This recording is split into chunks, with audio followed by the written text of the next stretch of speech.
Ration card లేకున్నా రుణమాఫీ.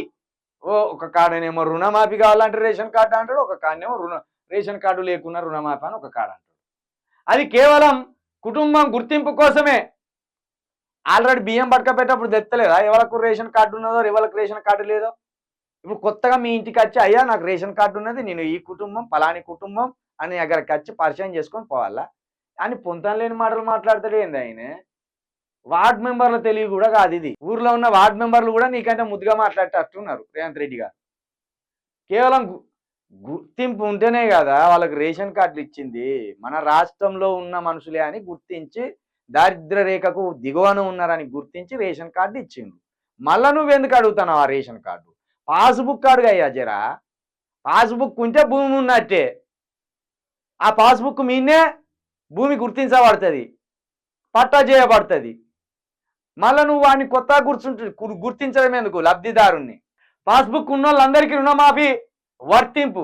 Passbook ఉన్న వాళ్ళకి అందరికీ రుణమాఫీ గుర్తింపు అంటాడు, మళ్ళీ కుటుంబాన్ని గుర్తించాలంటాడు. రేపు 1,00,000 వరకు ఉన్న లోన్ల మాఫీ, లబ్ధిదారులతో రైతు వేదికల్లో సంబరాలు. రుణమాఫీ నిధులను ఇతర ఖాతాల్లో జమ చేసుకుంటే కఠిన చర్యలు తప్పవని బ్యాంకర్లకు హెచ్చరిక. వాడు కోత పెడతాడు, ఇట్లా వరంగానే ఇంతకుముందు నీ అప్పునే కథం అంటాడు. ఎక్కడ కట్ చేసుకునేటాడు అక్కడనే కట్ చేస్తాడు. అంత బట్టన్ కట్ చేసినట్టే ఉన్నది వీళ్ళ కథ. ఇక 1,00,000 రూపాయలే ఎత్తాడు రేపు. ఆ 1,00,000 రూపాయలు కూడా ఎంతమందికి పడుతుంది, ఎంతమందికి పడుతుందో తెలియదు. ఇక దీంట్లో వీళ్ళ ఎమ్మెల్యేల పేర్లు ఉండవచ్చు, వీళ్ళ ఎమ్మెల్యేల అనుచరుల పేర్లు ఉండవచ్చు. కాంగ్రెస్ కార్యకర్తలకే ఇస్తారు నాకు తెలిసి, ఇక వేరేళ్ళకి ఎవరికి ఇయ్యరు. అసలు సీసలైన లబ్ధిదారులకు ఈ రుణమాఫీ జరగదు. 1,00,000 వరకే వేస్తాడట. అది కూడా ఎంతమందికి వేస్తారో తెలియదు. నాకు తెలిసి 3వ వంతు అంటే 7,000 కోట్ల రూపాయలు పడతాయి అకౌంట్లో.